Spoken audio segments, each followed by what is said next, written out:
ನಮಸ್ಕಾರ ವೀಕ್ಷಕರೇ. ಪ್ರತಿಷ್ಠಿತ ಬುಕ್ ಹೌಸು ನಾವೆಲ್ಲರೂ ನೋಡಿದರೆ ಅದು ಬ್ಯಾಂಗ್ಳೂರಲ್ಲಿ, ಅದು ಸ್ವಪ್ನ ಬುಕ್ ಸ್ಟಾಲ್ ಅಂತಿತ್ತು. ಅದು ಪ್ರತಿಷ್ಠಿತ ಬುಕ್ ಹೌಸ್ ಅಂತೇಳಿ ನಾವೆಲ್ಲ ಕರಿತಾ ಇದ್ವಿ.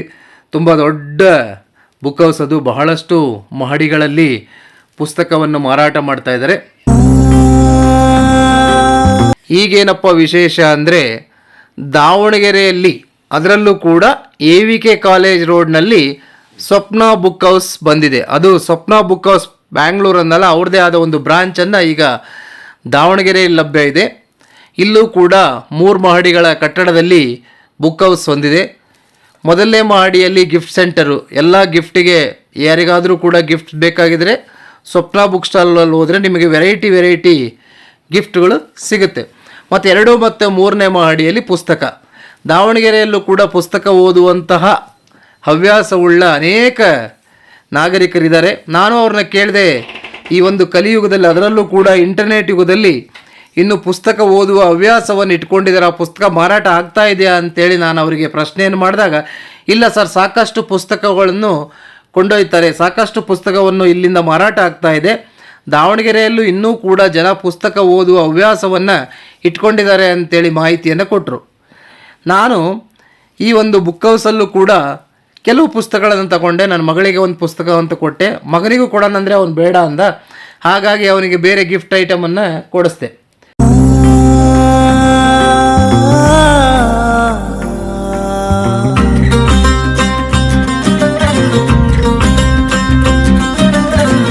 ಈ ಸ್ವಪ್ನ ಬುಕ್ ಹೌಸ್ ಗಿಫ್ಟ್ ಸೆಂಟ್ರಿಂದ ನಾನು ಅನೇಕ ಗಿಫ್ಟ್ಗಳನ್ನು ಖರೀದಿ ಮಾಡಿದ್ದೀನಿ.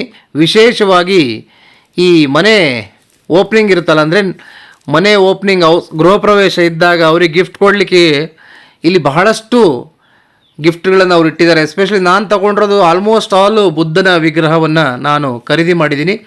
ತುಂಬ ಬೇರೆ ಬೇರೆ ರೀತಿಯ ಆಕಾರದಲ್ಲಿ, ಅಂದರೆ ಶಾಂತ ಸ್ವಭಾವದ ಬುದ್ಧ ಇರ್ತಾರೆ.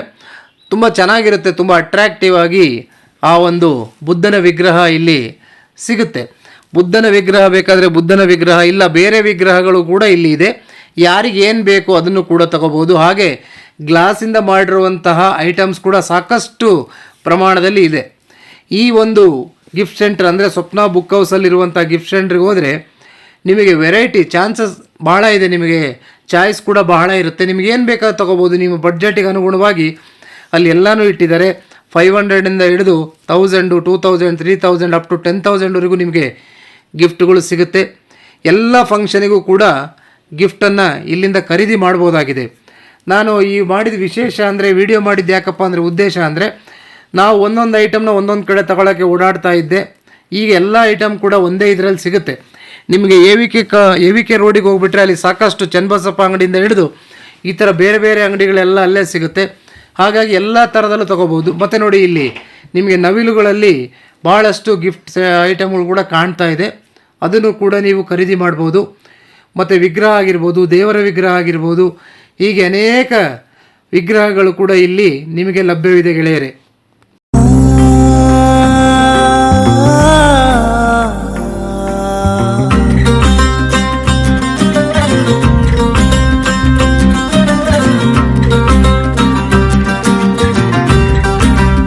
ನಾನು ಈ ಶಾಪಿಂದ ಸಾಕಷ್ಟು ಗಿಫ್ಟ್ಗಳನ್ನು ಖರೀದಿ ಮಾಡಿ ಕೊಟ್ಟಿದ್ದೀನಿ ಸ್ನೇಹಿತರಿಗೆ. ಅವರೆಲ್ಲರೂ ಕೂಡ ನನಗೆ ಮತ್ತೆ ಮರು ಫೋನ್ ಮಾಡಿ, ಭಾಳ ಚೆನ್ನಾಗಿದೆ ಗಿಫ್ಟ್ ಐಟಮ್ಸು, ಚೆನ್ನಾಗಿದೆ, ಎಲ್ಲಿ ತಗೊಂಡಿದ್ದು ಅಂತೇಳಿ ಕೇಳಿದಾಗ ನಾನು ಸ್ವಪ್ನ ಬುಕ್ ಸ್ಟಾಲ್ ಅಂತೇಳಿ ಕೂಡ ಅವರಿಗೂ ಹೇಳಿದ್ದೀನಿ. ಒಮ್ಮೆ ವಿಸಿಟ್ ಮಾಡಿ ಸ್ವಪ್ನ ಬುಕ್ ಸ್ಟಾಲ್ಗೆ, ಚೆನ್ನಾಗಿದೆ. ಮತ್ತು ಪುಸ್ತಕಗಳು ಕೂಡ ಅಷ್ಟೇ, ಪುಸ್ತಕಗಳು ಕೂಡ ಭಾಳ ಚೆನ್ನಾಗಿದ್ದಾವೆ. ಕಾದಂಬರಿಗಳಾಗಿರಲಿ, ದೊಡ್ಡ ದೊಡ್ಡ ಕವಿಗಳ ಪುಸ್ತಕಗಳು ಕೂಡ ನಿಮಗೆ ಲಭ್ಯವಿದೆ. ಹಾಗೆ ನಿಮಗೆ ಯಾವುದು ಬೇಕು ಅದು ಎಲ್ಲ ಥರದ ಪುಸ್ತಕಗಳು ಕೂಡ ಅಲ್ಲಿದೆ. ಅಲ್ಲಿಲ್ಲ ಅಂದರೆ ಆಥರ್ ನೇಮು ಮತ್ತೊಂದು ಕೊಟ್ಟರು ಕೂಡ ಅವರು ಅದನ್ನು ತರಿಸ್ಕೊಡ್ತಾರೆ ಸ್ನೇಹಿತರೆ. ಹಾಗೆಯೇ ನಿಮಗೆ ಇನ್ನೂ ತುಂಬ ಕಲಾತ್ಮಕವಾಗಿ ವಿಗ್ರಹಗಳು ಬೇಕು ಅಂದರೂ ಕೂಡ ಅವು ಕೂಡ ಇಲ್ಲಿ ಲಭ್ಯವಿದೆ. ಈ ವಿಡಿಯೋದಲ್ಲಿ ನೀವು ಕಾಣ್ಬೋದು. ಹೀಗೆ ಅನೇಕ ವಸ್ತುಗಳನ್ನು ನೀವು ನೋಡ್ಬೋದು. ಮಕ್ಕಳಿಗೆ ಶಾಲಾ ಪುಸ್ತಕ ಆಗಿರಲಿ, ಶಾಲಾಗೆ ಸಂಬಂಧಪಟ್ಟ ಎಲ್ಲ ಪುಸ್ತಕಗಳಾಗಿರಲಿ, ಅಥವಾ ಎಕ್ಸಸೈಸು, ನೋಟ್ಬುಕ್ಕು, ಏನೇ ಆಗಿರಲಿ ಎಲ್ಲ ಐಟಮ್ ಕೂಡ ಅಲ್ಲಿ ನಿಮಗೆ ಲಭ್ಯವಿದೆ. ಹಾಗೆ ಸ್ಕೂಲ್ ಬ್ಯಾಗ್ ಆಗಿರಲಿ, ಹೀಗೆ ಅನೇಕ ವಸ್ತುಗಳು ಕೂಡ ಅಲ್ಲಿರೋದ್ರಿಂದ ನಮಗೆ ಒಂದೇ ಮಳಿಗೆಯಲ್ಲಿ ಎಲ್ಲವೂ ಕೂಡ ದೊರಕುತ್ತೆ. ಗೃಹ ಪ್ರವೇಶಕ್ಕಾಗಿ ಗಿಫ್ಟ್ ಕೊಡಬೇಕಂತೇಳಿ ನಾನು ನಮ್ಮ ಮನೆಯವರೆಲ್ಲರೂ ಸೇರಿಕೊಂಡು ಹುಡುಕ್ತಾ ಇದ್ವಿ. ನಾನು ಅಲ್ಲಿ ನೋಡಿದ ತಕ್ಷಣ ನನಗೊಂದು ಇಷ್ಟ ಆಯಿತು. ಏನಪ್ಪ ಅಂದರೆ ನೋಡಿ, ಮೊದಲು ನೋಡಲು ಚೆಂದ, ಹಿಡಿಯಲು ಚೆಂದ, ಬಿದ್ದರೆ ಕೊಡಬೇಕಾಗುವುದು ದಂಡ. ಇದು ಭಾಳ ಪ್ರೀತಿಯಿಂದ ಅವರು ಬರೆದಿದ್ರು. ನನ್ನ ಮಗ ಮುಟ್ತಾ ಇದ್ದ. ನಾನು ಅವನಿಗೆ ತೋರಿಸ್ದೆ, ಇಲ್ಲೇನು ಬರೆದಿದ್ದಾರೆ ಓದು ಅಂತ. ಅವನು ಓದ್ದ. ನೋಡು ಇದೆಲ್ಲ ಬೇಕಾ ನಿನಗೆ ಅಂತ ಕೇಳಿದಾಗ ಇಲ್ಲ ಬೇಡ, ನಾನು ಮುಟ್ಟಲ್ಲ, ದೂರದಿಂದ ನೋಡ್ತೀನಿ ಅಂದ. ಇದು ನಿಜವಾಗ್ಲೂ ಒಳ್ಳೆಯದು. ಹಾಗೆಯೇ ನಾನು ನೋಡಿದ ತಕ್ಷಣ ನನಗೊಂದು ಬುದ್ಧನ ವಿಗ್ರಹ ಇಷ್ಟ ಆಯಿತು. ಆ ಬುದ್ಧನ ವಿಗ್ರಹದಲ್ಲಿ ನೀರು ಹಾಕ್ಬಿಟ್ಟು, ಅಲ್ಲೊಂದು ಬಾಕ್ಸ್ ಥರ ಇದೆ, ಅದರಲ್ಲಿ ನೀರು ಹಾಕಿ ಎಲೆಕ್ಟ್ರಿಕಲ್ ಕನೆಕ್ಷನ್ ಕೊಟ್ಬಿಟ್ರೆ ಲೈಟಿಂಗ್ಸ್ ಹೇಳಿ ವಾಟರ್ ಹಾಕ್ಬಿಟ್ಟು ಕೇಬಲ್ ಇದನ್ನು ಕನೆಕ್ಟ್ ಮಾಡಬೇಕು ಲೈಟಿಂಗ್ಸಿಂದ. ಇದು ಮಾಡ್ಕೊಂಡು ಮೇಲೆ ಸ್ವಲ್ಪ ಜೋರಾಗಿ ಹೇಳಿ. ಹಾಂ ಸರ್, ಮೋಟ್ರಿಗೆ ಕನೆಕ್ಟ್ ಮಾಡೋದು. ಅಡ್ಜಸ್ಟ್ಮೆಂಟಿಂಗ್ ಇರುತ್ತೆ, ಮೈನಸ್ ಪ್ಲಸ್. ನೀರು ಸ್ಪೀಡ್ ಬೇಕಾದರೆ ಯಾವ ಕಡೆ? ಪ್ಲಸ್ ಕಡೆ. ಕಡಿಮೆ ಬೇಕಾದ್ರೆ ಮೈನಸ್ ಕಡೆ. ಸೊ ಯೂಶಲಿ ಮಧ್ಯೆ ಇಟ್ಟರೆ ಸೇಫ್ಟಿ. ಗಿಫ್ಟ್ ಪ್ಯಾಕ್ ಮಾಡ್ಕೋಬೇಕು. ಓಕೆ, ನೀರು ಹಾಕೋದು, ಕನೆಕ್ಷನ್ ಕೊಡೋದು ಅಷ್ಟೇ. ನೀರನ್ನ 3 days ಒಮ್ಮೆ ಚೇಂಜ್ ಮಾಡ್ತಾರೆ. 3 days ಒಂದ್ಸಲ ನೀರು ಚೇಂಜ್ ಮಾಡಬೇಕು. ನೀರು ಪಾಚಿ ಕಟ್ಟುತ್ತೆ. ಓಕೆ.